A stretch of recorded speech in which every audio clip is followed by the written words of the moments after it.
নবীজি মওতের সময় তিনবার জামাতে নামাজ আদায় করার জন্য বেহুশ হয়ে পড়ে গেলেন। এইবার আম্মা জানকে আল্লাহ নবী বলতেছে, মরু আবা বকরিন ফাল্লি সল্লি বিন্নাস, যাও আবু বকরের কাছে সংবাদ পাঠাও, আবু বকর যেন সাহাবীদেরকে নিয়ে ইমামতি করে নামাজ আদায় করে নেয়। সুবহানাল্লাহ। তাহলে বুখারীর এই বর্ণনা দ্বারা কি বুঝলাম? তিনবার আল্লাহর পয়গম্বর নামাজে যাওয়ার জন্য অগ্রসর হইলেন। নামাজের এত গুরুত্ব, নবীজি আমার বলে সাহাবীরা শোনো, নামাজের কত গুরুত্ব। আল্লাহর নবী বলে সাহাবীরা শোনো, যারা নামাজ পড়বে না, আমার মনে চায় আমি কাউকে বলি নামাজের ইমামতি করো, আর আমি কিছু লোকদেরকে নিয়ে এলাকার ভিতরে যাই, যারা নামাজ না আদায় করে বাসা বাড়িতে আছে, তাদের ঘর বাড়িগুলো আগুন দিয়ে জ্বালায় দেই। কিন্তু যেহেতু বাসা বাড়িতে মহিলারা থাকে, এই জন্য আমি এই কাজটা করতে পারি না। এই জন্য আল্লাহর বান্দারা খুব লক্ষ্য করেন, একজন অন্ধ সাহাবী পয়গম্বরের কাছে এসে বললেন, পয়গম্বর, আমি অন্ধ হওয়ার কারণে আমার বাসা থেকে মসজিদে আসতে আমার কষ্ট হয়ে যায়, আমার কি একটু অনুমতি দেওয়া যায় না? বাসায় নামাজ আদায় করব। নবীজি প্রথমে বললেন, আচ্ছা ঠিক আছে, যাও, তোমাকে অনুমতি দেওয়া হলো। কিন্তু যখন অন্ধ সাহাবীরা কিছু দূর অগ্রসর হয়ে যায়, নবীজি আবার ডাক দিয়ে বলতেছে, সাহাবী শোনো, তুমি কি মসজিদে নববীর আজান তোমার কানে শোনো? কইছি ইয়া রাসূলুল্লাহ শুনি। তখন নবীজি বললেন, না, তাহলে বাসায় নামাজ আদায় করতে পারবা না, আজান হয়ে গেলে তোমার মসজিদে যে জামাতের সাথে নামাজ আদায় করা লাগবে। সুবহানাল্লাহ। মুসলমান ভাইরা আমার, শুধু এখানে তোরা নামাজ কত গুরুত্বপূর্ণ ইবাদত, আল্লাহর বান্দাবান্দি লক্ষ্য করে শোনো, নামাজ পড়লে কত দাম। বুখারীর বর্ণনার ভিতরে আসছে, দুই দল ফেরেশতা যারা নামাজি হয়, তাদের পক্ষে আল্লাহ তাআলার দরবারে গিয়ে সাক্ষী দেয়। আল্লাহু আকবার বলেন। কয় দল ফেরেশতা? যারা নামাজি হয় তাদের পক্ষে দুই দল ফেরেশতা আল্লাহ তাআলার কাছে গিয়ে সাক্ষী দেয়, এরা নামাজি। বুখারীর বর্ণনার ভিতরে আসছে, আসরের নামাজ আর ফজরের নামাজ যারা পড়বে, তাদের ব্যাপারে আল্লাহ নবী বলেন, দুই দল ফেরেশতা আল্লাহ তাআলার কাছে গিয়ে বলে, আল্লাহ, আপনার বান্দাদেরকে যখন আমরা সকালে ডিউটি করতে গিয়েছিলাম, তখনও দেখলাম তারা কুদরতি পায়ে সেজদা দিয়ে নামাজ আদায় করে, আর বিকালে যখন আসছি আসরের পরে, তখনও দেখছি আপনার বান্দারা আপনার কুদরতি পায়ে সেজদা দিয়ে নামাজ আদায় করে। আল্লাহ তাআলা ফেরেশতাদেরকে সাক্ষী রেখে বলে, শোনো ফেরেশতারা, যেই বান্দার বান্দি আসর আর ফজরের নামাজ আদায় করেছে, তোমরা যাদের ব্যাপারে সাক্ষী দিয়েছো, আমি আল্লাহ তাদের জিন্দেগির গুনাহ মাফ করে আমি আল্লাহ তাদের সফল বান্দাদের তালিকায় নাম লেখায় দিলাম। জোরে বলেন না বাবা সুবহানাল্লাহ। অতএব সফলতা চাইলে এক নাম্বার কর্মসূচি হলো নামাজ আদায় করা লাগবে। কি আদায় করা লাগবে?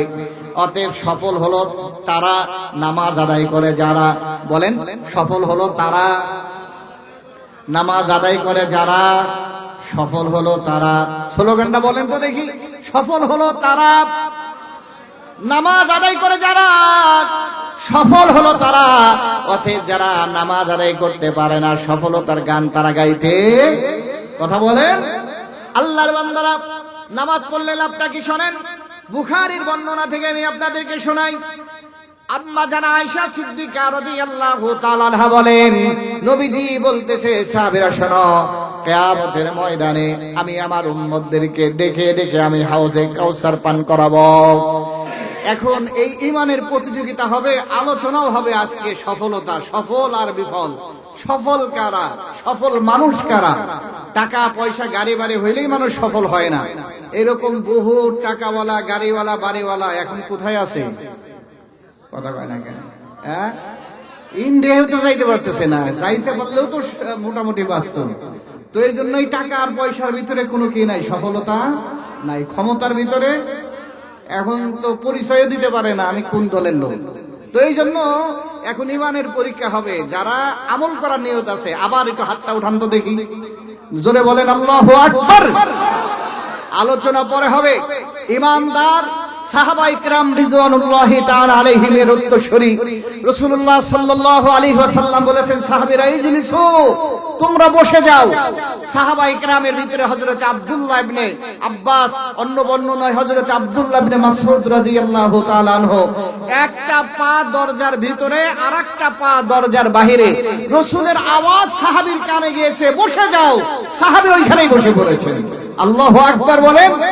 এর নাম হলো ঈমান, এর নাম হলো ভালোবাসা। মুসলমানেরা তো আল্লাহ তার রাসূলের কথা শুনবে, জান দেওয়া লাগলে জান দিবে, মাল দেওয়া লাগলে মাল দিবে, তারপর আল্লাহ রাসূলকে খুশি করার জন্য যে কোনো ত্যাগ শিকার জন্য মুসলমানরা রাজি থাকবে। কথা বল মুসলমান, ঠিক কিনা?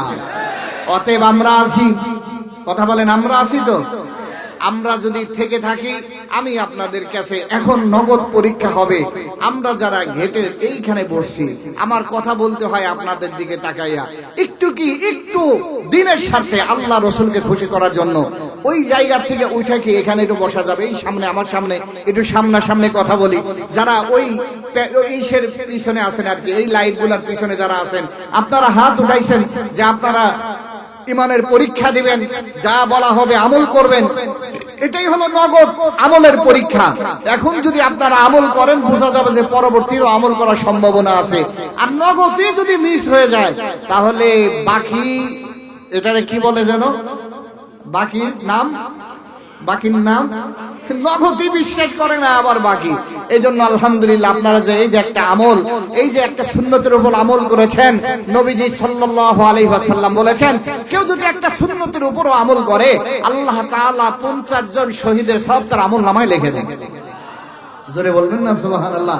আর এক বর্ণনায় আছে 100 শহীদের সব তার আমল নামায় হয়ে যায়। এই জন্য আপনারা যে একটা আমল দেখাইলেন, যে একটা মানার একটা, আপনারা যে একটা সুন্দর আখলাক দেখাইলেন, আল্লাহ তাআলা আপনাদেরকে সাহাবায়ে কেরামের সাথে জান্নাতে যাওয়ার ব্যবস্থা করে দেন। সবাই জবানটা খুলে বলেন আল্লাহুম্মা আমিন। সম্মানিত ভাইরা আমার, ভূমিকা লম্বা নেওয়ার সুযোগ হবে না। আমি আপনাদের কাছে জানতে চাই, আমরা সবাই সফলতার মালিক হইতে চাই কি চাই না? আমরা কি সবাই সফল হইতে চাই? আমরা সফলতার জন্য দেশের ফর্মুলা তো আছেই, বিদেশ থেকেও আমরা হায়ার করে আনি সফলতা কিভাবে লাভ করা যায়। এমনকি আমরা তো এটাও দেখেছি, বাচ্চাদের প্রাইমারি স্কুলে খিচুড়ি খাওয়ানো লাগবে, সেই খিচুড়িটা কেমনে পাক করা লাগবে, এর জন্য কোটি কোটি টাকা লুটপাট করছে। কথা বলেন না কেন? খিচুড়ি পাক করার জন্য বিদেশে লোক পাঠাইছে। এই লোক পাঠাইয়া খিচুড়ি পাক করা শিখবে তারা। আমার মানে আফসোস হয় তাদের জন্য, যাদের খিচুড়ি পাক করার জন্য বিদেশে যাওয়া লাগে। এদেরকে বিদেশে না পাঠাই আমাদের মা চাষির কাছেই পাঠালেই তো এদের খিচুড়ি পাক করে শিখাই দিবে। কথা বলেন আর কি বাবা? এই আমাদের মা চাষিরা কি খিচুড়ি পাক করে আমাদের খাওয়াই নাই? আমরা কি খাই নাই? আমরা কি মরে গেছি? কথা বলেন আরে বাবা, আপনারা আছেন তো নাকি? তাহলে সফলতার বহু ফর্মুলা বহুত মানুষ দিবে। চীন থেকে আনে, ইউরোপ থেকে আনে, আমেরিকা থেকে আনে, আর সর্বোপরি আমাদের খুব বন্ধু নামে শত্রু ভারত থেকেও সফলতার ফর্মুলা আনা হয়। কিন্তু দুনিয়ার এই মানুষের নিজেদের কথারই তো কোনো অস্তিত্ব নাই, এক এক সময় এক এক কথা বলে। আমরা যদি সফলতার মালিক হইতে যাই, আমরা যদি আসলে সফল হইতে চাই, আমাদের এই সফলতার থিওরি আর সফলতার ফর্মুলা নিতে হবে কার কাছ থেকে? কোরআন থেকে। বলেন কার কাছ থেকে? সফলতার ফর্মুলা কোথা থেকে আমাদেরকে নিতে হবে? আওয়াজ দিয়ে বলেন না কিসের থেকে? কোরআন থেকে সফলতার ফর্মুলা, সফলতার থিওরি আমাদেরকে কোরআন থেকে নিতে হবে। এই কোরআন থেকে যদি আমরা সফলতার থিওরি নিতে পারি, তাহলে এই জগৎও সফল, পরকালও সফল। আমরা ইহকাল পরকাল উভয় জগৎই সফলতার মালিক হইতে চাই, সফল হইতে চাই।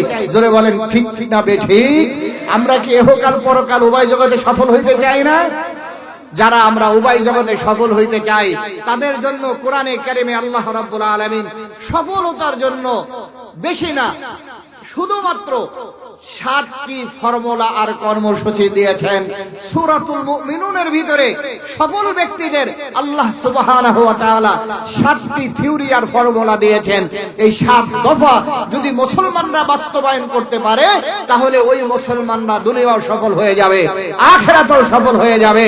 এখন আমি আপনাদের কাছে জানতে চাই, আমরা এই 7 দফা কর্মসূচি আমল করার নিয়ত আছে তো ইনশাআল্লাহ? আওয়াজ দিয়ে বলেন আছে তো ইনশাআল্লাহ? এই জন্য বন্ধুগণ আমার লম্বা করার সুযোগ হবে না। তাহলে আল্লাহ সুবহানাহু ওয়া তাআলা সফলতার কথা নিজে কালামে হাকিমের ভিতরে বান্দা বান্দীদেরকে শোনায়। বান্দা বান্দী শোনো, সফলতা আনার জন্য তোমাকে ভারতে যাওয়া লাগবে না, ইউরোপে যাওয়া লাগবে না, আমেরিকায় যাওয়া লাগবে না, লন্ডন তোমাকে যাওয়া লাগবে না। সফলতা তোমাদের হাতের কাছে আছে। অতএব তোমরা যদি তোমাদের মালিক, তোমাদের স্রষ্টা মহান রব্বুল আলামিনের কালামে হাকিম থেকে যদি তোমরা সূরাতুল মুমিনুনের এই আয়াতগুলো থেকে তোমরা যদি সফলতার সবক নিতে পারো, তাহলে 7 দফা যদি কর্মসূচি তোমরা বাস্তবায়ন করতে পারো, তাহলে আল্লাহ রাব্বুল আলামিন বলেন এই ঈমানদারেরা দুনিয়াতেও সফল, আখিরাতেও সফল হয়ে আল্লাহ তাআলার চিরস্থায়ী জান্নাতুল ফিরদাউসের মালিক হয়ে যাবে। জবানটা খুলে বলেন না সুবহানাল্লাহ। তাহলে সফলতার জন্য কয়টা কর্মসূচি? 7টা। বলেন কয়টা? কথা বলা লাগবে। কয়টা? সফলতার জন্য 7টি কর্মসূচি বাস্তবায়ন করা লাগবে। আল্লাহ রাব্বুল আলামিন সূরাতুল মুমিনুনের ভিতরে সফলতার গল্প শুনিয়ে বলেন, ক্বাদ আফলাহাল মুমিনুন আল্লাযীনা হুম ফি সালাতিহিম খাশিউন। জবানটা খুলে বলেন আল্লাহু আকবার। আল্লাহ রাব্বুল আলামিন বলেন, বান্দা আমি রব, আমি স্রষ্টা, তোমাদের সফলতার গল্প শোনাই শোনাও। আমি আল্লাহ রাব্বুল আলামিন বললাম ওই বান্দা বান্দি, ওই ইমানদাররা সফল। আমরা যদি প্রশ্ন করি আল্লাহ কোন বান্দার বান্দি আপনার সফল, কারা সফলতার মালিক হবে, দুনিয়াতে হবে আখিরাতে হবে, আল্লাহ নিজে বলে দিলেন আল্লাযীনা হুম ফি সালাতিহিম খাশিউন। আল্লাহ রাব্বুল আলামিন বললেন ওই আমার বান্দার বান্দি তারা সফল হয়ে যাবে যেই বান্দা বান্দি বিনয়ের সাথে নামাজ আদায় করবে। যারা নামাজ আদায় করবে তারা সফল হয়ে যাবে। অতএব নামাজ আছে যেখানে, সফলতা আছে সেখানে। কথা বলেন ঠিক কিনা? তাহলে সফলতা কোথায়? নামাজ আছে যেখানে। অতএব আমি আপনাদের কাছে জানতে চাই, নামাজ আছে যেখানে আমরা আছি, নামাজ রোজা নাই যেখানে, কোরআন হাদিস আছে যেখানে, কোরআন হাদিস নাই যেখানে। অতএব সফলতা যদি হইতে চাই, সফলতার মালিক যদি হইতে চাই, কি আদায় করা লাগবে? নামাজ আদায় করা লাগবে। অতএব আমার সাথে আপনারা বলতে পারেন, সফলতা যদি আমরা চাই, সফলতার আল্লাহ তাআলা থিওরি দিয়ে দেয় আল্লাযীনা হুম ফি সালাতিহিম খাশিউন। সফল তো তারা হয়ে গেল। আল্লাহ রাব্বুল আলামিন বলেন যারা নামাজি তারা সফল। তার কারণ একজন মুসলমানের কাছে ঈমানের পরে সবচাইতে দামি ইবাদতের নামই হলো নামাজ। অথচ আজ সমাজে মুসলমান নামদারি নামাজ আদায় করে না। চার দোকানগুলোতে বসে বসে বড় বড় লেকচার মারে, কথা বাড়ে, আর বড় বড় ফতোয়া দেয় নামাজ না পড়লে কি হয়, মাগার আমার ঈমান ঠিক আছে, এমন পাইকিরি দরের মুসলমান আমাদের সমাজে আছে না নাই? নামাজ নাই, মসজিদে আযান হয়ে যায়, আল্লাহর বান্দা চার দোকানে চা খাইতে খাইতে, সিগারেট খাইতে খাইতে পুরা শরীরটা গন্ধ বানায় ফেলেছে। নামাজের আযান যখন হয় মসজিদে যাওয়ার সুযোগ হয় না। আযান হইলে হয়তো পুরা দোকানেই বসে থাকে, অন্যথায় দোকানে বসে থাকলে মানুষ খারাপ বলবে। এই জন্য আপনার পায়খানা পেশাবের কথা বলে বাড়িতে দৌড় দেয়। কথা বলেন না কেন? আরে আওয়াজ দিয়ে বলেন না কেন বাবা? অথচ আল্লাহ রাব্বুল আলামিন বলেন সফল যদি হইতে চাও তোমাকে নামাজ আদায়কারী হওয়া লাগবে। অথচ সে নামাজ পড়ে না, সে বলে যে আমার ঈমান আছে। আরে তোমার ঈমানটা থাকলো কেমনে? যারা নামাজ পড়তে পারে না নামাজ আদায় করতে জানে না, তাদের ব্যাপারে তো আল্লাহ রাব্বুল আলামিন কোরআনে কারীমের ভিতরে বলেন তারা তো জান্নাতেও যাবে না। যারা মুসল্লি হইতে পারবে না দুনিয়াতে, তাদের ঠিকানা হবে জাহান্নাম। আমি আপনাদের কাছে জানতে চাই, যারা মুসল্লি না হয়ে জাহান্নামে যাবে তারা সফল না বিফল? কথা বলেন। তাহলে তাদের ঈমান আছে না গেছে? আল্লাহ রাব্বুল আলামিন কালামে হাকিমের ভিতরে বলতেছেন, সূরাতুল মুদ্দাসসিরের ভিতরে আল্লাহ রাব্বুল আলামিন বলেন, ইয়াতাসাআলুনা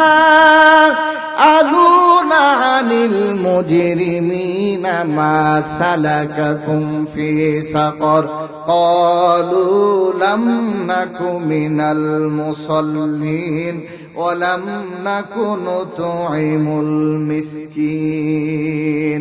আল্লাহ রাব্বুল আলামিন বলেন, বান্দা শোনো, কিয়ামতের ময়দানে জাহান্নামে যারা যাবে, জাহান্নামীদেরকে প্রশ্ন করা হবে, জাহান্নামীরা এই ভয়াবহ জাহান্নামে তোমরা কেন আসো? তখন জাহান্নামীরা বলবে, আল্লাহ লাম নাকু মিনাল মুসাল্লিন, আমরা দুনিয়াতে থাকা অবস্থায় নামাজি ছিলাম না, মুসল্লি ছিলাম না। লাম নাকু মিনাল মুসাল্লিন, দুনিয়াতে আমরা মুসল্লি ছিলাম না, এই জন্য আমরা জাহান্নামে আসছি। তাহলে জাহান্নামীদের নিজেদের বক্তব্য হলো, দুনিয়াতে নামাজ পড়ি নাই, অতএব জাহান্নামে আসি। অতএব যারা নামাজ না পড়ে বলে ঈমান আছে, আসলে এটা হলো শয়তানি কথা। ঈমানদারের কথা এমন কোনদিন হইতে পারে না। কথা বলেন মুসলমান, ঠিক কিনা? আল্লাহর বান্দারা, আমি কি নিজের কথা বললাম না আমার আল্লাহর কথা বললাম? আল্লাহ রাব্বুল আলামিন বলেন, যারা নামাজ পড়ে না তারা কোথায় যাবে? জাহান্নামে যাবে।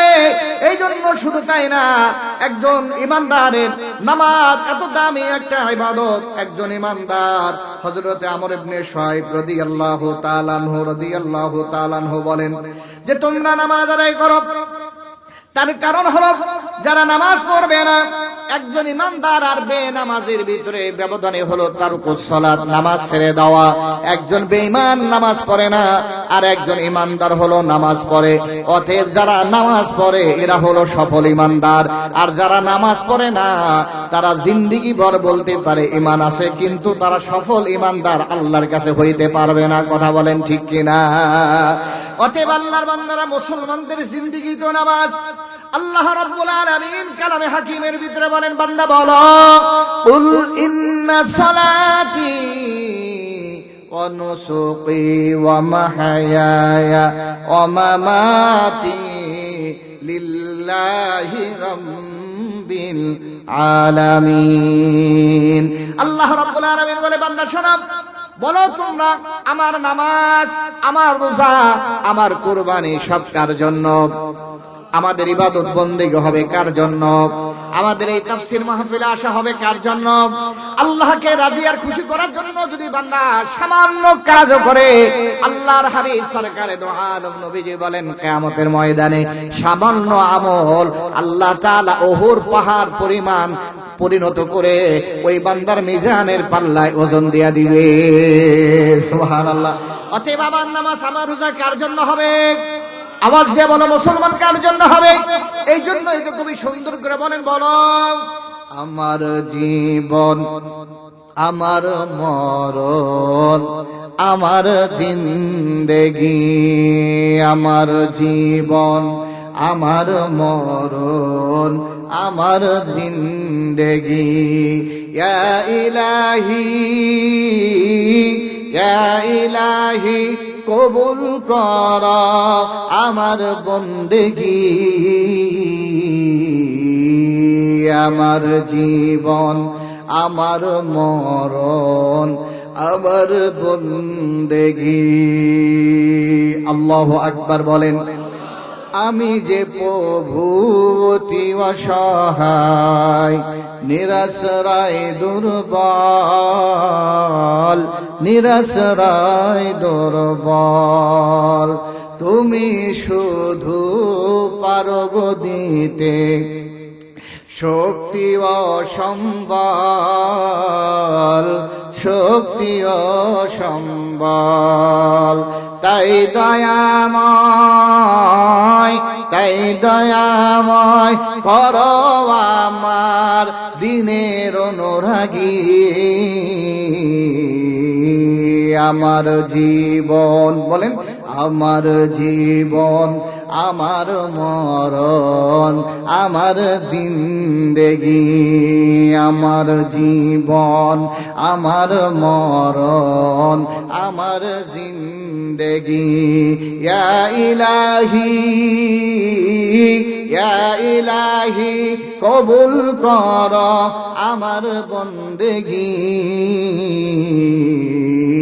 আমার জীবন, আমার মরণ, আমার জিন্দেগি। জোরে বলেন আল্লাহু আকবার। অতএব আল্লাহর বান্দারা লক্ষ্য করেন, নামাজ মুসলমানদের অনেক গুরুত্বপূর্ণ একটা ইবাদতের নাম। আল্লাহর নবী সরকারে দো আলম নবী তাজেদারে মদিনা নবী নবী মুহাম্মদুর রাসূলুল্লাহ বলে, উম্মতেরা শোনাও, বুখারীর বর্ণনার ভিতরে আসছে, আল্লাহর নবী যখন মারজে মওতের সময়, যে সময় দুনিয়া থেকে বিদায় নেবেন, ইন্তেকাল হয়ে যাবে, এমন সময় আম্মা জানা আয়েশা সিদ্দিকা রাদিয়াল্লাহু তাআলা আনহা বলেন, আল্লাহর নবী আমাকে বলতেছে, আয়েশা আমার সাহাবীরা কি মসজিদে নববীতে নামাজ আদায় করেছে না আমার অপেক্ষায় আছে? আম্মা জানা আয়েশা বলে, পয়গম্বর আপনার সাহাবীরা নামাজ আদায় করে নাই, বরং আপনার অপেক্ষায় আছে। নবীজি আমার বলেন, আয়েশা রে, তাহলে একটু লোটার ভিতরে পানি দাও, আমি ওযু করে নেই। আম্মা জানা আয়েশা বদনার ভিতরে পানি দিলেন, ওযু করে নেওয়ার পরে নবীজি আমার নামাজে যাওয়ার জন্য বের হয়ে গেলেন। বুখারীর বর্ণনার ভিতরে উল্লেখ করা হয়, আম্মা জানা আয়েশা বলেন, মসজিদে নববীতে হুজরা থেকে বের হয়ে যাবে, এমন সময় আল্লাহর পয়গম্বর বেহুশ হয়ে জমিনে পড়ে যায়। এরপরে দীর্ঘক্ষণ হয়ে গেল, যখন হুঁশ আসছে, দ্বিতীয়বার আবার আল্লাহর নবী আম্মা জানা আয়েশাকে বলতেছে, আয়েশা আমার সাহাবীরা কি নামাজ আদায় করেছে? আম্মা জানা আয়েশা বলে, পয়গম্বর না, বরং আপনার অপেক্ষায় সাহাবায়ে কেরাম আছে। নবীজি বললেন, ঠিক আছে, তাহলে পানি দাও। আল্লাহর নবী পানি দেওয়ার পরে ওযু কইরা দ্বিতীয়বার আবার মসজিদের দিকে রওনা হয়ে যায়। দ্বিতীয়বারও বেহুশ হয়ে জমিনে আল্লাহর নবী পড়ে যায়। এরপরে যখন আবার হুঁশ আসলো, তৃতীয়বার আবার জিজ্ঞাসা করলেন, আয়েশা আমার সাহাবীরা কি নামাজ আদায় করেছে? নবীজির উত্তর দেওয়া হলো, আম্মা জানা আয়েশা উত্তর দিলেন, না পয়গম্বর, আপনার সাহাবীরা নামাজ আদায় করে নাই, বরং আপনার অপেক্ষায় সাহাবীরা বসা আছে। এবার নবীজি আমার বললেন, ঠিক আছে, ওযুর পানি দাও। ওযুর পানি দেওয়া হলো। রাসূলুল্লাহ যখন ওযু করে জামাতে নামাজ আদায় করার জন্য আবার বের হয়ে গেলেন, তৃতীয়বারের মতো আল্লাহর পয়গম্বর বেহুশ হয়ে জমিনে পড়ে যায়। আল্লাহু আকবার বলেন। আল্লাহর বান্দারা শোনেন, কোন নবীর উম্মত আপনারা, অথচ আমার নামাজের গুরুত্ব নাই। নবীজি মরজে মওতের সময় তিনবার জামাতে নামাজ আদায় করার জন্য বেহুশ হয়ে পড়ে গেলেন। এইবার আম্মা জানকে আল্লাহ নবী বলতেছে, মরো আবা বকরিন ফাল্লি সল্লি বিন্নাস, যাও আবু বকরের কাছে সংবাদ পাঠাও, আবু বকর যেন সাহাবীদেরকে নিয়ে ইমামতি করে নামাজ আদায় করে নেয়। সুবহানাল্লাহ। তাহলে বুখারীর এই বর্ণনা দ্বারা কি বুঝলাম? তিনবার আল্লাহর পয়গম্বর নামাজে যাওয়ার জন্য অগ্রসর হইলেন। নামাজের এত গুরুত্ব। নবীজি আমার বলে, সাহাবীরা শোনো, নামাজের কত গুরুত্ব। আল্লাহর নবী বলে, সাহাবীরা শোনো, যারা নামাজ পড়বে না, আমার মনে চায় আমি কাউকে বলি নামাজের ইমামতি করো, আর আমি কিছু লোকদেরকে নিয়ে এলাকার ভিতরে যাই, যারা নামাজ না আদায় করে বাসা বাড়িতে আছে, তাদের ঘর বাড়িগুলো আগুন দিয়ে জ্বালায় দেয়। কিন্তু যেহেতু বাসা বাড়িতে মহিলারা থাকে, এই জন্য আমি এই কাজটা করতে পারি না। এই জন্য আল্লাহর বান্দারা খুব লক্ষ্য করেন, একজন অন্ধ সাহাবী পয়গম্বরের কাছে এসে বললেন, পয়গম্বর, আমি অন্ধ হওয়ার কারণে আমার বাসা থেকে মসজিদে আসতে আমার কষ্ট হয়ে যায়, আমার কি একটু অনুমতি দেওয়া যায় না? বাসায় নামাজ আদায় করব। নবীজি প্রথমে বললেন, আচ্ছা ঠিক আছে, যাও, তোমাকে অনুমতি দেওয়া হলো। কিন্তু যখন অন্ধ সাহাবীরা কিছু দূর অগ্রসর হয়ে যায়, নবীজি আবার ডাক দিয়ে বলতেছে, সাহাবী শোনো, তুমি কি মসজিদে নববীর আযান তোমার কানে শোনো? কইছি ইয়া রাসূলুল্লাহ শুনি। তখন নবীজি বললেন, না, তাহলে বাসায় নামাজ আদায় করতে পারবা না, আযান হয়ে গেলে তোমার মসজিদে যে জামাতের সাথে নামাজ আদায় করা লাগবে। সুবহানাল্লাহ। মুসলমান ভাইরা আমার, শুধু এখানে তোরাই নামাজ কত গুরুত্বপূর্ণ ইবাদত। আল্লাহর বান্দাবান্দি লক্ষ্য করে শোনো, নামাজ পড়লে কত দাম। বুখারীর বর্ণনার ভিতরে আসছে দুই দল ফেরেশতা যারা নামাজি হয় তাদের পক্ষে আল্লাহ তাআলার দরবারে গিয়ে সাক্ষী দেয়। আল্লাহু আকবার বলেন। কয় দল ফেরেশতা? যারা নামাজি হয় তাদের পক্ষে দুই দল ফেরেশতা আল্লাহ তাআলার কাছে গিয়ে সাক্ষী দেয় এরা নামাজি।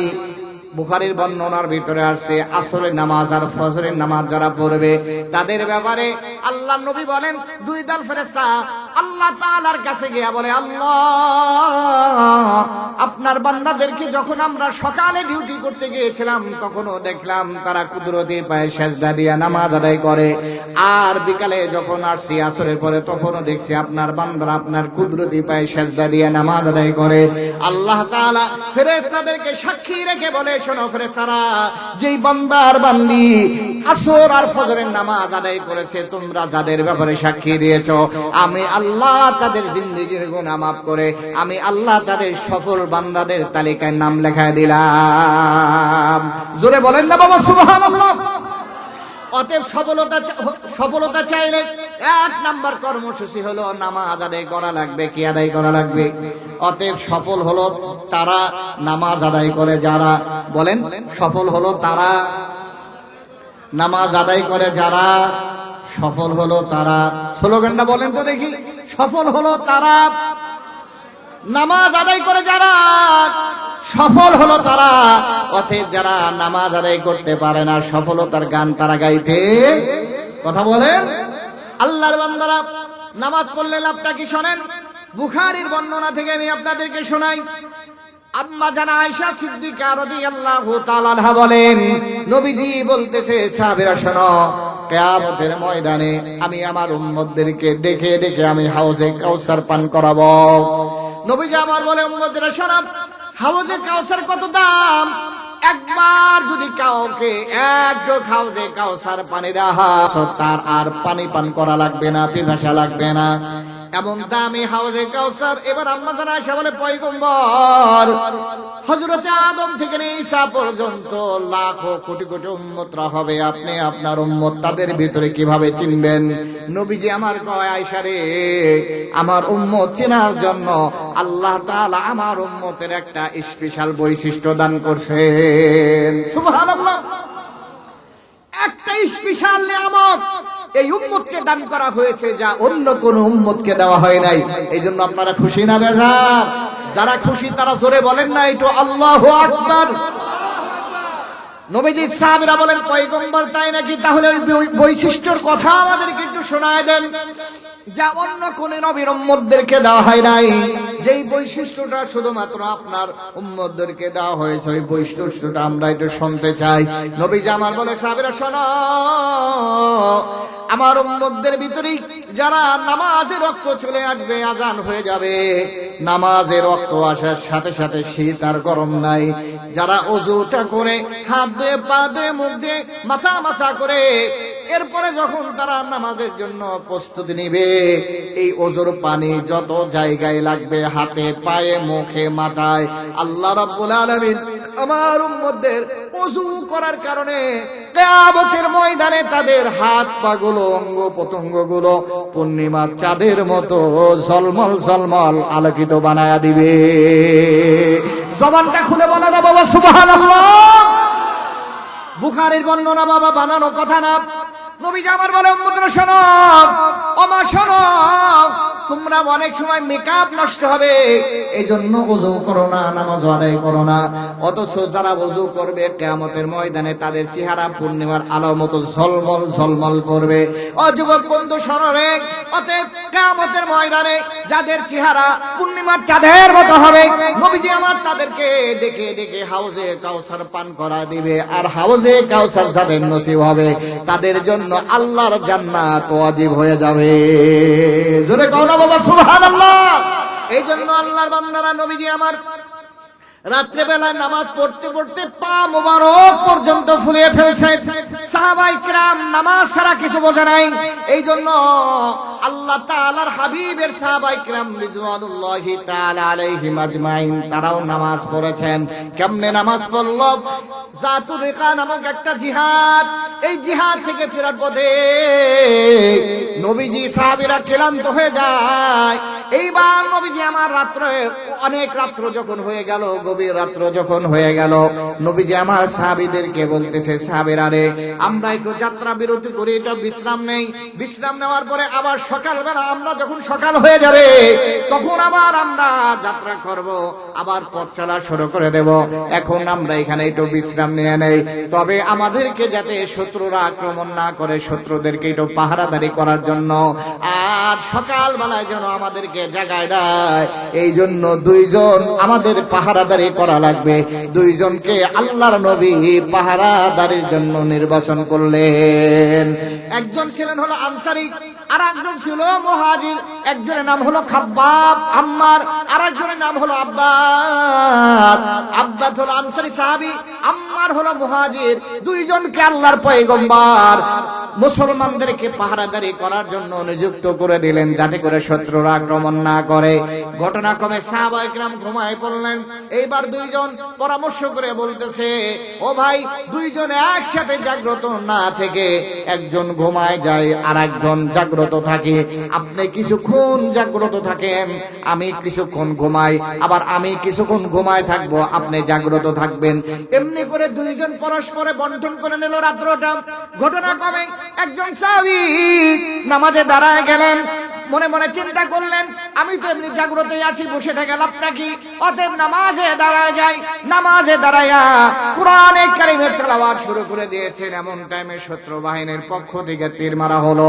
সাহাবী মনে মনে ভাবলেন, আয়াতটা শেষ করে তারপরে রুকু করব, এরপরে আরেকটা শেষ করে তীর, আরেকটা শেষ করে রুকু করব।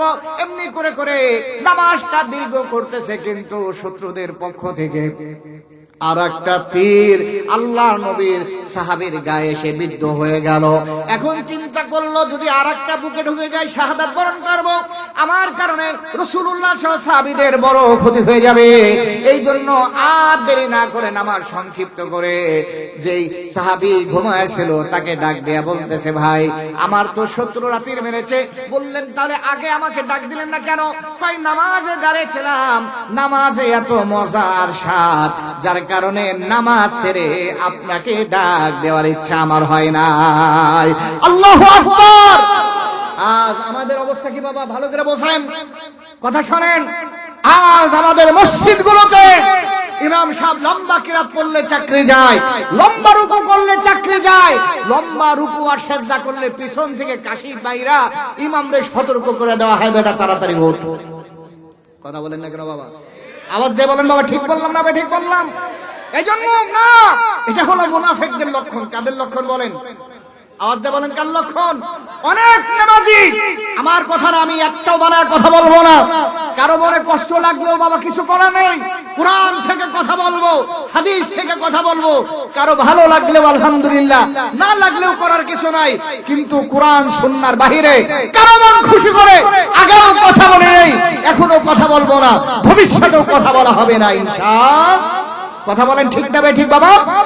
এই জন্য যুবক বন্ধুরা শোনো, যারা নামাজে গিয়ে তাড়াহুড়া করে, বিশৃঙ্খলা ভাবে নামাজ আদায় করে, রুকু ঠিক মতো করে না, সেজদা ঠিক মতো করে না, আমাদের অনেক মুসল্লি পাওয়া যাবে যারা রুকু থেকে ঠিক মতো দাঁড়ায় না, সেজদা থেকে ঠিক মতো বসে না। এক সেজদা আর আরেক সেজদার মাঝখানে বসা ওয়াজিব, আর রুকু আর সেজদার মাঝে দাঁড়ায়া একটু দেরি করা ওয়াজিব। কিন্তু আমাদের অনেক মুরব্বী মা আর বাবাদের পাওয়া যাবে যারা ঠিক মতো এই রুকু আর সেজদার ভিতরে বসে না। ঠিক কিনা? আওয়াজ দিয়ে বলেন বাবা, ঠিক কিনা? কিন্তু দেখেন, ঠিক মতো যারা না বসবে, এই নামাজ তাদেরকে জান্নাত তো দূরের কথা জাহান্নামে নেবে। আল্লাহ তাআলা বলেন, ফাওয়াইলুল লিল মুসাল্লিন আল্লাযীনা হুম, আল্লাহ রাব্বুল আলামিন বলেন, অনেক মুসল্লি আছে যেই মুসল্লিদের নামাজ তাদের জন্য জাহান্নামে যাওয়ার কারণ হবে। আর যারা এমন নামাজ পড়ে, নামাজে গিয়ে যাদের মন ভালো থাকে না, তাড়াহুড়া হয়, আল্লাহ তাআলা তাদের ব্যাপার বলে এরা হলো মুনাফিক। মুনাফিকের চরিত্র হলো এমন নামাজ আদায় করা। আল্লাহ তাআলা কালামে হাকিমের ভিতরে বলেন, ইন্নাল মুনাফিকিনা ইউখাদিউনাল্লাহা ওয়া হুয়া খাদিউহুম ওয়া ইযা قاموا إلى الصلاة قاموا كسالى يراءون الناس ولا يذكرون الله إلا قليلا মুনাফিকরা মানুষ দেখানোর জন্য নামাজ আদায় করে, অতএব যারা সপ্তাহে একদিন যায়, মাসে একদিন যায়, বাৎসরিক মুসল্লিও আমাদের সমাজে আছে না নাই? বছরে শুধু ঈদের নামাজ পড়ে, এছাড়া আর মসজিদে যায় না। কিন্তু মসজিদের ভিতরে গন্ডগোল লাগানোর জন্য এই বাৎসরিক মুসল্লিগুলাই সবার আগে নেতৃত্ব দেয়। কথা বলো বাবা, ঠিক কিনা? মসজিদের কমিটি নিয়ে, মসজিদের ইমাম নিয়ে, সমাজ নিয়ে এই বাৎসরিক মুসল্লিগুলোই সমাজের ভিতরে বেশি ঝামেলা করে। ঠিক না? ঠিক না বাবা? আল্লাহর বান্দারা এই জন্য লক্ষ্য করেন না। তাহলে সফলতা যদি চাই, নামাজের বিকল্প নাই। নামাজ পড়বে যারা, সফল হবে তারা। অতএব 7টা কর্মসূচি, সফলতার মালিক হইতে হইলে কয়টা কর্মসূচি পালন করা লাগবে? আওয়াজ দিয়ে বলেন কয়টা? 7টা কর্মসূচি। 1 নাম্বার, আল্লাহ রাব্বুল আলামিন বলেন কর্মসূচি হলো قد أفلح المؤمنون الذين هم في صلاتهم خاشعون। আল্লাহু আকবার বলেন। 1 নাম্বার সফলতার কর্মসূচি হলো নামাজ আদায় করা বিনয়ের সাথে। যারা নামাজ আদায় করবে তারা সফল হয়ে যাবে। নামাজীদেরকে আল্লাহ তাআলা স্পেশাল একটা গেট দিয়া জান্নাতে যাওয়ার ব্যবস্থা করে দিবেন। সুবহানাল্লাহ। এই যে আয়াতগুলো, এই যে সূরাটা নাজিল হলো, এই সূরা নাজিল হওয়ার প্রেক্ষাপট আছে, আমি আপনাদেরকে শেষে বলবো। এখন আসেন 2 নম্বর কর্মসূচি, লম্বা না করে আল্লাহ তাআলা বলেন ওয়াল্লাযীনা হুম আনিল লাগবি মুরিদুন। সফলতার 2 নম্বর কর্মসূচি হলো এই জবানটা দিয়া অনার্থক কথা বলা যাবে না। লাগনের একাধিক ব্যাখ্যা করা হয়েছে।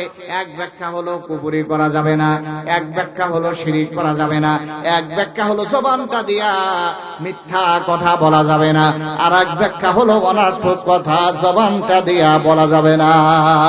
আল্লাহর বান্দারা, এই জবানটা এত দামি, এই জবানটা দিয়া কেউ যদি একবার সুবহানাল্লাহ বলে, তাহলে আল্লাহ রাব্বুল আলামিন তার সুবহানাল্লাহটা এত দাম দিয়া খরিদ করে নেয়। মুসলিমের বর্ণনা, আসমান আর জমিনের মাঝে যত ফাঁকা জায়গা আছে, এই ফাঁকা জায়গা আল্লাহ তাআলা নেকি দিয়া ওই বান্দার সুবহানাল্লাহ খরিদ করে নেয়। জোরে বলেন না সুবহানাল্লাহ। আল্লাহ তাআলার হাবিব বলেন, মুসলিম শরীফের বর্ণনা, ওমান ক্বালা সুবহানাল্লাহি ওয়াল হামদুলিল্লাহ তামলানিল মিজান ওয়া তামলানি মা বাইনাস সামাই ওয়াল আরদ। আল্লাহর নবী বলেন, কোন বান্দা যদি এই জবানটা অনর্থক কাজে ব্যয় না করে, আল্লাহ তাআলার প্রশংসায় যদি জবানটা কাটিয়ে দিতে পারে, একবার সুবহানাল্লাহ, একবার আলহামদুলিল্লাহ বলে, আল্লাহর হাবিব বলেন আসমান আর জমিনের মাঝে ফাঁকা জায়গা তো পুরা করে দেওয়া হয়, সাথে সাথে কিয়ামতের ময়দানে মিজানের পাল্লা তার আমলনামা দিয়া নেকি দিয়া পূর্ণ করে দেওয়া হবে। সুবহানাল্লাহ বলেন। তাহলে এই জবানটা দিয়া মিথ্যা কথা বলার দরকার আছে? কথা বলেন। কিন্তু এই জবানটা আমরা মিথ্যা কাজে ব্যবহার করি কি করি না? আল্লাহ রাব্বুল আলামিন বলেন, ইয়া আইয়ুহাল্লাযীনা আমানুত্তাকুল্লাহা ওয়া কুলু কওলান সাদীদা। আল্লাহ রাব্বুল আলামিন বান্দা, তোমরা বলবে তো সত্য কথা বলবে, তার মানে জবানটা দিয়া মিথ্যা কথা বলা যাবে না, গীবত করা যাবে না। কিন্তু আমাদের সমাজে মিথ্যা গীবত আছে না নাই? আওয়াজ দিয়ে বলেন আছে না নাই? এই জন্য নবীজি আমার বলেন, ইয়াকুম ওয়াল কাযিব ফাইনাল কাযিবা ইয়াহদি ইলাল ফুজুর ওয়া ইন্নাল ফুজুরা ইয়াহদি ইলান নার। নবীজি আমার বলে, উম্মতেরা শোনো, খবরদার খবরদার, তোমরা মিথ্যা বলবা না। তার কারণ মিথ্যা হলো তোমাদের পাপাচারের দিকে নিয়ে যায়, আর পাপাচার যারা করবে, আল্লাহর হাবিব বলেন, পাপাচার বান্দার বান্দীদেরকে জাহান্নামে নিয়ে যায়। নাউজুবিল্লাহ। এই জন্য সফল যদি হইতে চাই, জবানটা ভালো কাজে ব্যবহার করা লাগবে। ঠিক আছে বলেন, আওয়াজ দিয়ে বলেন কি কাজে? এটা 2 নম্বর কর্মসূচি। সফল যদি হইতে চাই, 2 নম্বর কর্মসূচি এই জবানটা দিয়ে। বাবা, আমরা বাসা বাড়িতে কাজ করি, মা বোনরা বাসা বাড়িতে কাজ করে, সুবহানাল্লাহ, আলহামদুলিল্লাহ, এই জিকির আমরা করতে জানি না।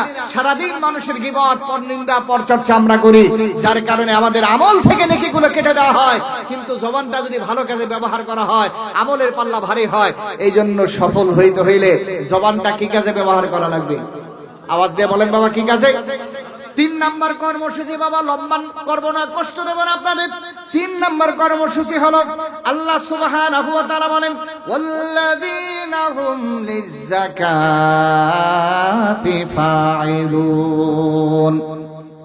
সফলতার যদি মালিক হইতে চাও, 3 নাম্বার কর্মসূচি হলো যাদের উপর যাকাত ফরজ হয়েছে তাদের যাকাত আদায় করা লাগবে। তার মানে হলো যাকাত যাদের ফরজ, যাকাত আদায় করা এটা সফলতার একটা মানদণ্ড। কিন্তু আমাদের অনেকের উপর যাকাত ফরজ কিন্তু আমরা যাকাত দেই না। তার মানে হলো যাকাত দিলে আমাদের চিন্তা হলো মাল নষ্ট হয়ে যাবে, কমে যাবে। কিন্তু আরশের রব আল্লাহ তাআলা সফলতার কথা বলেন যারা যাকাত দিবে আমি আল্লাহ নিজ কুদরতি হাত দিয়ে তাদের সফল বানায় দেব। জোরে কন্না সুবহানাল্লাহ। অতএব যাকাত দিলে সফল হয় না, বিফল হয়। আওয়াজ দিয়ে বলেন সফলতার 3 নাম্বার কোয়ালিটি হলো, কর্মসূচি হলো যাকাত আদায় করা, যাকাত প্রদান করা। অথচ আল্লাহর বান্দা বান্দিরা যাকাত দিতে চায় না। যাকাত দিয়ে সাহাবায়ে কেরাম রিজওয়ানুল্লাহি তাআলা আলাইহিম আজমাইন তারা অঢেল সম্পদের মালিক হয়ে গিয়েছে। তাফসীরের কিতাবের ভিতরে হযরতে আব্দুর রহমান ইবনে আউফের কথা উল্লেখ করা হয়। উনি যখন 4000 দিরহাম নিয়ে আসেন, দিনার নিয়ে আসেন আল্লাহর নবীর সদকার ভান্ডারে দেওয়ার জন্য, মুনাফিকরা বলাবলি করতে লাগলো লোক দেখানোর জন্য আব্দুর রহমান দান করেছে। আরেকজন সাহাবী যার নাম হলো আবু আকিল আনসারী, হাবহাব নামে পরিচিত দরিদ্র একজন সাহাবী, মাত্র 100 খেজুর নিয়ে আল্লাহর নবীর দরবারে হাজির হয়। এইবার বলতেছে এই 100 খেজুর দেওয়ার কি দরকার ছিল? অথচ নবী বলছেন তার ইখলাসের কারণে 100 খেজুর আল্লাহ তাআলা অনেক নেকি দিয়া খরিদ করে নিয়েছেন। সুবহানাল্লাহ। 100 খেজুর অনেক মূল্য হয়ে গেল।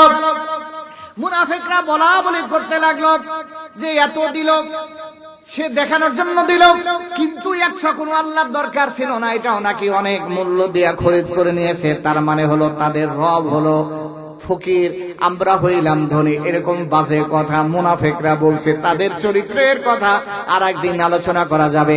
তার মানে যাকাত দিয়া সাহাবায়ে কেরাম সফলতার মালিক হয়েছে। আর যারা যুগে যুগে যাকাত দেয় নাই তাদের ইতিহাসে তাফসীরের কিতাবগুলোর মাঝে উল্লেখ করা হয়েছে। কোরআনে কারিমে তার ঘটনা আছে। আমরা কারণের কথা সবাই জানি।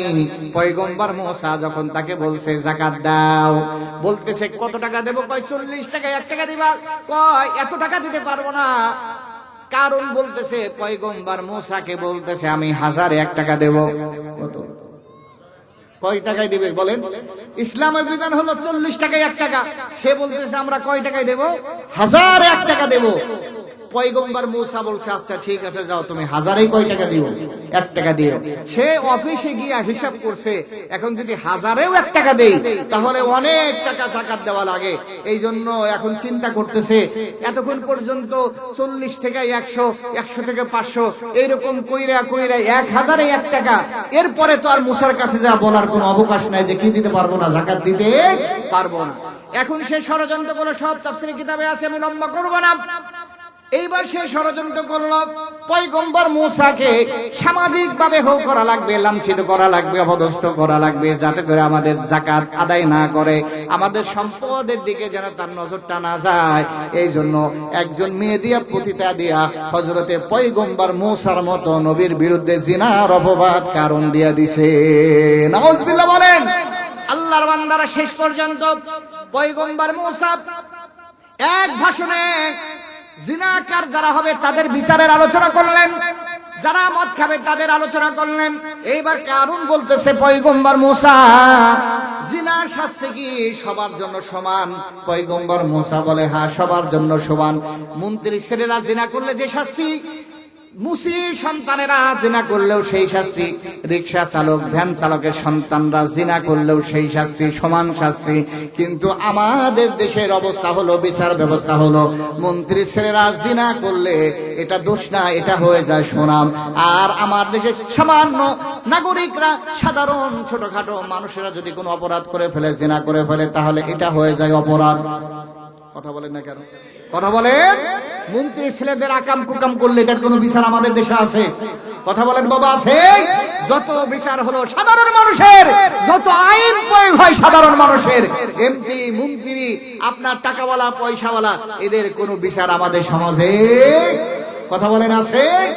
আল্লাহর বান্দারা না, এই জন্য শান্তিও আসবে না। ইসলামী হুকুমত যতক্ষণ পর্যন্ত কায়েম না হবে, ইসলামী বিচার ফাইসালা যতদিন পর্যন্ত না আসবে, ততদিন পর্যন্ত শান্তির আশা করা যায় না। এই জন্য লম্বা না করে আল্লাহর বান্দা এইবার পয়গম্বর মুসা বলতেছে সবার জন্য শাস্তি সমান। কারণ বলতেছে আচ্ছা ঠিক আছে, দেখেন এই যে মহিলা কি বলতে চায়, কই মহিলার সামনে আনো। মহিলাটার সামনে আসার সাথে সাথে পয়গম্বরের মুসার দিকে তাকাইয়া ওই মহিলাটা বলতে যাবে আপনি আমার সাথে জিনা করছেন, কিন্তু নবুয়তের চেহারা দেখার সাথে সাথে পয়গম্বরের সামনে এই মহিলা এমন কথা বলার দুঃসাহসিকতা দেখাইতে পারে নাই। সুবহানাল্লাহ। শেষ পর্যন্ত কারণে সমস্ত সম্পদ তার মাথার উপরে দিয়া আল্লাহর পয়গম্বর হযরতে মুসা জমিনরে বলছে খুঁজি, এই জমিন ওরে পাকড়াও কর। এরকম সকাল থেকে না সন্ধ্যা পর্যন্ত বলতেই আছে। আর কারণ না 70 বার মাফ চাইছে। কয়বার? কতবার? কয়বার? মাফ করে দেন, আল্লাহর রাস্তে মাফ করে দেন। 70 বার মাফ চেয়েছে। আল্লাহর বান্দারা নারী কেলেঙ্কারি দিয়া পয়গম্বরকে হেয় করার ষড়যন্ত্র করা হয়েছে। আমরাও দেখেছি আমাদের দেশের প্রখ্যাত ওলামা ইকরামদের বিরুদ্ধে নারী কেলেঙ্কারি দিয়া তাদেরকেও ইজ্জত আর সম্মান নষ্ট করার ষড়যন্ত্র করা হয়েছিল। কথা বলেন ঠিক কিনা? জেলের ভিতরে পুঁতে রেখে দীর্ঘদিন তাদেরকে মূল্যবান সময় হাত থেকে নষ্ট করে দেওয়া হয়েছে। নানান অপবাদ দেওয়া হয়েছে, নারী কেলেঙ্কারির মতো অপবাদ দেওয়া হয়েছে, আলেমদের লিস্টি করা হয়েছে, জালেমরা বাইরে ঘুরেছে। আল্লাহ তাআলা তিলকাল আইয়ামু নুদাবিলুহা বাইনান নাস, সময় সব সময় একরকম থাকে না, সময় পরিবর্তন হয়েছে কি হয় নাই? আওয়াজ দিয়ে বলো, সময় পরিবর্তন হয়েছে কি হয় নাই? এই জন্য যারা লিস্টি করছে ওরাও পালাইতে গেছে, কিন্তু শেষ পর্যন্ত পালানোর সুযোগ পাই নাই। আলেমদের ষড়যন্ত্র করে জেলে নেবে তো দূরের কথা, এখন এদেরই পিছন দিয়ে মোটামুটি কয়েক খালি করে ডিম দেওয়া শুরু হয়ে গেছে। কথা বলো বাবা ঠিক কিনা? আরে ডিম তো মানুষ জনগণই দেওয়ার সময় পায় নাই, যেভাবে মাথার উপর ডিম মারছে এদেরকে লাঞ্ছনা আর ধিক্কারীদের জন্য যারা আলেম ওলামাদের সাথে বেয়াদবি করেছে। কথা বলো মুসলমান ঠিক কিনা? আল্লাহর বান্দারা সংক্ষেপ কথা হলে এবার আসেন। তাহলে 3 নাম্বার সফলতার চাবিকাঠি হলো কর্মসূচি হলো আল্লাহ রাব্বুল আলামিন বলেন 3 নাম্বার কর্মসূচি হলো সফলতার যারা যাকাত আদায় করবে ওয়াল্লাযীনা হুম লিযাকাতি ফাঈলুন। যাকাত আদায় করা, কিন্তু আজ আমাদের সমাজে যথাযথভাবে যাকাত আদায় করা হয় না। এই জন্য আল্লাহর বান্দারা যাদের উপর যাকাত ফরজ হয়েছে যদি যাকাত আদায় না করেন, হাদিসে পাকের ভিতরে নবীজি বলেছেন কিয়ামতের ময়দানে এই সম্পদগুলো সাপ বানায় দেওয়া হবে, আপনার গলায় পেঁচিয়ে দেওয়া হবে। এই সাপ, আগুনের সাপ আপনাকে ধ্বংস করতে থাকবে আপনি যাকাত না দেওয়ার কারণে। অতএব আল্লাহর বান্দা বান্দি ভালো করে শুনেন, যাদের উপর যাকাত ফরজ হবে অবশ্যই হিসাব করে যাকাত দেওয়া লাগবে। একটা ফরজ ইবাদত ছিনিমিনি করে আপনি যাকাত আদায় করবেন, এই সুযোগ ইসলামে। তাহলে এবার আসেন সফলতার গল্প শুনছিলাম কোরআন থেকে। কর্মসূচি 7টি সফলতার। 4 নাম্বার সফলতার কর্মসূচি আল্লাহ সুবহানাহু ওয়া তাআলা কালামে হাকিমের ভিতরে দেন ওয়াল্লাযীনা হুম লিফুরুজিহিম হাফিজুন। 4 নাম্বার যুবতী বোন ভালো করে শোনো, সফলতার 4 নাম্বার কর্মসূচি হলো লজ্জা স্থানে হেফাজত করা। তোমার গোপন অঙ্গ লজ্জা স্থান, এটার হেফাজত করা লাগবে। নবীজি আমার বলতেছে যুবক ভালো করে শোনো, বুড়া বাবা ভালো করে শোনেন। নবীজি আমার বলে সাহাবীরা উম্মতেরা শোনো, তোমরা যদি 2টা জিনিসের গ্যারান্টি দিতে পারো, মান আজমানুলি মা বাইনা লিহিয়াইহি ওয়া মা বাইনা রিজলাইহি আজমান লাহুল জান্নাহ। নবীজি আমার বলেন এই মুখ, জবান আর 2 পায়ের ভিতরে লজ্জা স্থানের গ্যারান্টি যদি তোমরা দিতে পারো, তাহলে আমি নবী তোমাদের জান্নাতের গ্যারান্টি দিয়ে দিলাম।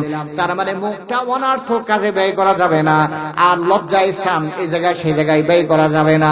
এটার হেফাজতের দায়িত্ব যদি আমরা দিতে পারি, নবীজি বলছেন তোমাদের জান্নাতের গ্যারান্টিও আমি নবী দিয়ে দেব। সুবহানাল্লাহ। কিন্তু আজকে আমাদের সমাজে বিবাহ কঠিন, জিনা সহজ করে দেওয়া হয়েছে, বিবাহ আদি শর্ত দিয়ে দেওয়া কঠিন করে দেওয়া হয়েছে। এই জন্য বিবাহ কঠিন হয়ে যায়। কিন্তু আমাদের সমাজে জিনা সহজ না কঠিন? কথা বলেন, জিনা সহজ না কঠিন? জিনা সহজ, বিবাহ কঠিন, অথচ ইসলামী শরীয়ত বিবাহকে সহজ করে দিয়েছে, জিনাকে কঠিন করে দেওয়া হয়েছে। যারা জিনা করবে এরা যদি বিবাহিত হয়, ইসলামী শরীয়ত তাকে হুকুম দিয়ে দেবে, তাকে কোমর পর্যন্ত পুঁতে পাথর দিয়ে শেষ করে দাও। এই বিচার যদি আজ আমার সমাজে থাকতো, যুবক আর যুবতীদেরকে জিনা করার মতো দুঃসাহসিকতা তাদের অন্তরে জাগতো? কথা বলেন। আরে জিনা করার আগে কয়েক গ্লাস পানি খাওয়া লাগতো। এই বিচার আমাদের সমাজে নাই, অথচ এই বিচার বলে মানবাধিকার লঙ্ঘন বলে তারা এই ফেনা তোলে তাদের মুখ দিয়া। আজ যুব সমাজ ধ্বংস হয়ে যাচ্ছে, পরকীয়ায় জড়িয়ে পড়তেছে, প্রেমে জড়িয়ে পড়তেছে। এই বিচার যদি আজকে থাকতো, তাহলে আমার যুবক সমাজ কি হয়ে যেত না, অধঃপতন না ধ্বংস। আমি আপনাদেরকে আরেকটা কথা বলি, দেখেন আমার দেশের এই যুব সমাজকে ধ্বংস করার পিছনে অন্যতম দায়ী হলো আমাদের দেশের নায়িকা, গায়িকা, নায়ক, নায়িকারা। কথা বলো মুসলমান, ঠিক কিনা? ওরা যে সমস্ত দেশে, যে সমস্ত পোশাকে টিভির সামনে, সিনেমার পর্দার সামনে তারা উপস্থিত হয়, আমাদের যুবকরা অবশ্যই ওইগুলো দেখে তাদের মাথা খারাপ হওয়ারই কথা। অতএব তাদেরকে যদি নিয়ন্ত্রণ করা যায়, তাহলে যুব সমাজের চরিত্র ভালো করা যাবে। অন্যথায় যত আইনি যুব সমাজদের জন্য করা হোক না কেন, এদের চরিত্র ভালো করা সম্ভব হবে। এই জন্য 4 নম্বর কর্মসূচি হলো লজ্জাস্থানের হেফাজত। আল্লাহর বান্দা লম্বা না করে 5 নম্বর কর্মসূচি আল্লাহ সুবহানাহু ওয়া তাআলা বলেন, ওয়াল্লাযীনা হুম লিআমানাতিহিম ওয়া আহাদিহিম রাউন। সফলতার 5 নম্বর কর্মসূচি হলো আমানতের হেফাজত করা। কিসের হেফাজত করা? আমানতের হেফাজত করা। অথচ সমাজে আজকে আমানতের খেয়ানত করা অহরহ হয়, হেফাজত করা হয় না। বাবা আপনাদের কষ্ট হয়ে যাচ্ছে নাকি? বিরক্ত হয়ে গেছেন আপনারা? 5 নম্বরে চলে আসি খুব অল্প অল্প করে। 5 নম্বর কর্মসূচি হলো আমানতের হেফাজত করা। যারা আমানতের হেফাজত করতে পারবে তারা সফল হয়ে যাবে। সাহাবায়ে কিরাম রিদওয়ানুল্লাহি তাআলা আলাইহিম আজমাইন আমানতের হেফাজত করেছেন। সমস্ত নবীরা আমানতের হেফাজত করেছেন। এমনকি আব্দুল্লাহ ইবনে মুবারক রাহমাতুল্লাহি আলাইহি অনেক বড় একজন মুহাদ্দিস ছিলেন, অনেক বড় মাপের একজন বুজুর্গ ছিলেন। আমি শুধুমাত্র একটা নমুনা দেওয়ার জন্য আমানতের হেফাজত তারা কিভাবে করেছেন। আপনার হযরতে আব্দুল্লাহ ইবনে মুবারক তার এলাকা মার থেকে শাম দেশে সফর করতে গিয়া ওই এলাকায় গিয়া একজন লোক থেকে একটা কলম নিয়ে কিছু লিখেছেন ধার করে, হাওলাত করে। এইবার কলমটা ওই ব্যক্তিকে ফিরাইয়া না দিয়া তার ব্যাগের ভিতরে ঢুকাইয়া আবার এলাকায় চলে আসছে। এলাকায় আসার পরে দেখলো, আরে কলমটা যার থেকে নিয়েছিলাম তাকে ফেরত দেওয়া হয় নাই, কলমটা আমার সাথে করে নিয়ে আসছি। এই জন্য এখন তো আমানতের খেয়ানত হয়ে গেল, কলমটাকে তাকে তো আবার ফেরায় দেওয়া লাগবে। এই জন্য আল্লাহর বান্দা বান্দি ভালো করে শোনেন, হযরতে আব্দুল্লাহ ইবনে মুবারক শাম থেকে নিজের এলাকা কয়েকশো মাইল সফর করে চলে গিয়েছে। ক্লান্ত মানুষ বাড়িতে বিশ্রাম না নিয়ে যে লোকটার কলম নিয়ে কিছু একটা লেখছেন ফেরত দেয় নাই, আবার নিজের বাড়ি থেকে সফর করা শামে গিয়া ওই ব্যক্তির কলমটা তার কাছে আবার ফিরাইয়া দিয়েছে। সুবহানাল্লাহ। এই ছিল আমানতদারদের, এই ছিল আমানতদারের আপনার জ্বলন্ত দৃষ্টান্ত। এরকম অনেক নমুনা আর নজির আছে হাদিস থেকে, সাহাবায়ে কিরামের আমল, নবীদের আমল। আল্লাহর বান্দা, আরে আব্দুল্লাহ ইবনে মুবারকের বাপের ব্যাপারে তারিখ ইবনে খালদুন অনেক বড় ইতিহাসের কিতাব, এই কিতাবের ভিতর উল্লেখ করা হয়েছে আব্দুল্লাহ ইবনে মুবারক মানে মুবারক উনি ছিলেন একটা বাগানের মালিক। উনি এই বাগান পরিচর্যা করতেন। এই বাগানের মালিক এসে মুবারকের কাছে বলল, মালিক আমার জন্য মিষ্টি একটা আনার কেটে আনো। আব্দুল্লাহ ইবনে মুবারক তার মানে আব্দুল্লাহর বাবা মুবারক একটা আনার কেটে নিয়ে এসেছে, কিন্তু আনারটা যখন মালিক মুখে দিয়েছে মিষ্টি না, মুখটা বাঁকা হয়ে গেল। ধমক দিয়ে বলতেছে, তোমাকে বললাম মিষ্টি আনার আনার জন্য, তুমি তিতা আনার নিয়ে আসছো আমার জন্য। বলতেছে আচ্ছা ঠিক আছে, আমার ভুল হয়েছে, আর একটা আনার নিয়ে আসি। আর একটা আনার আনছে, দেখে এই আনারটাও আগের মতো তিতা। এইবার যখন মালিক হযরতে আব্দুল্লাহ ইবনে মুবারক মানে আব্দুল্লাহর বাবার উপর যখন রাগান্বিত হয়ে যায়, বলতেছে মালিক আমারে রাগ করিয়েন না, তার কারণ এই বাগানের কোন গাছের আনার মিষ্টি আর কোন গাছের আনার টক আজ পর্যন্ত আমি মুখে দিয়ে দেখি নাই। আল্লাহু আকবার বলেন। আর আমাদেরকে যদি আপনার বাগান তো দূরের কথা, শুধুমাত্র একটা ইউনিয়নের একটা ওয়ার্ডের মেম্বারের দায়িত্ব দেওয়া হয়, যত জনগণের চাল তেল সব চুরি কইরা ওর বাসা গুদাম বানায় ফেলে। কথা বলো মুসলমান, ঠিক কিনা? একটা ওয়ার্ডের যদি মেম্বার হইতে পারে, কাউন্সিলর হইতে পারে, তার খাটের নিচে আপনার তেলের গোডাউন পাওয়া যায়, বাড়িতে চাউলের গোডাউন পাওয়া যায়। এর তো আমানতদার আমাদের সমাজের জনপ্রতিনিধিরা। কথা বলেন না বাবা, কথা বলেন বাবা, ঠিক বললাম না ঠিক বললাম? আর এমপি মন্ত্রী তো বললামই না, যারা মন্ত্রী হইয়া 800 বাড়ি করে বিদেশে। কয়শো? একজন কতজন? একজন 800-600 করে বিদেশে বাড়ি করে। এগুলো কি নিজের বাবার টাকা না জনগণের টাকা? কথা বলেন, কার টাকা? জনগণের টাকা। যারা দেশের দশের টাকা মারে তারা হয় আমাদের জনপ্রতিনিধি, তারা হয় আমাদের দেশের মাতব্বর, আমাদের নেতা। কিন্তু ইসলামী শাসন ব্যবস্থা যদি আমরা পেতে চাই, এই সমস্ত বাটপার সিটার দুর্নীতিবাজদেরকে উৎখাত করে নামাজি সৎ লোক আমাদেরকে পারলাম। ঠিক কিনা? আল্লাহর বান্দারা লম্বা হবে না। এবার আসেন আব্দুল্লাহ ইবনে মুবারক। তার মানে আব্দুল্লাহর বাবা মুবারক যখন এই কথা বললেন মালিকের, মালিক বলতেছে তাই নাকি? আজ পর্যন্ত তুমি আমার বাগানের কোনো একটা ফল মুখে দাও নাই। বলতেছে কেন দেব? আপনি তো ফল পাহারা দেওয়ার দায়িত্ব দিয়েছেন, ফল চাখার দায়িত্ব তো আমাকে দেন নাই, ফলের স্বাদ নেওয়ার দায়িত্ব তো আমাকে দেওয়া হয় নাই। এই কথা যখন যাচাই বাছাই করে সত্য প্রমাণিত হলো, ওই মালিক আব্দুল্লাহ ইবনে মুবারক, তার মানে মুবারকের কাছে মালিকের একমাত্র সুন্দরী রূপসী কন্যাটা বিবাহ দিয়ে দেয়। ওই কন্যা থেকে, তার মানে ওই আব্দুল্লাহ ইবনে মুবারকের আর ওই কন্যা থেকে আব্দুল্লাহর মতো বড় মুহাদ্দিস তৈরি হয়েছে। সুবহানাল্লাহ। অতএব আমানতদার হওয়া এটা অনেক বড় একটা গুণ। এই ব্যাপারে আমার অনেক লম্বা আলোচনা আছে, আমি আর ওইদিকে যাচ্ছি না। তাহলে 5 নম্বর কর্মসূচি হলো কি হওয়া লাগবে? আমানতদার হওয়া লাগবে। বাবা, কি হওয়া লাগবে? স্ত্রী তার স্বামীর আমানতদার হবে, স্বামী স্ত্রীর আমানতদার হবে। এরপরে আপনার প্রত্যেকটা সেক্টরে আমানতদার হবে। যার যার চেয়ার, এই চেয়ার যদি আমানতদারির সাথে দায়িত্ব পালন করে, এসি ওসপি প্রত্যেকে যদি যার যার চেয়ারে বসে আমানতদারির সাথে দায়িত্ব পালন করে, সমাজের ভিতরে কি আর মারামারি খুনাখুনি থাকবে বাবা?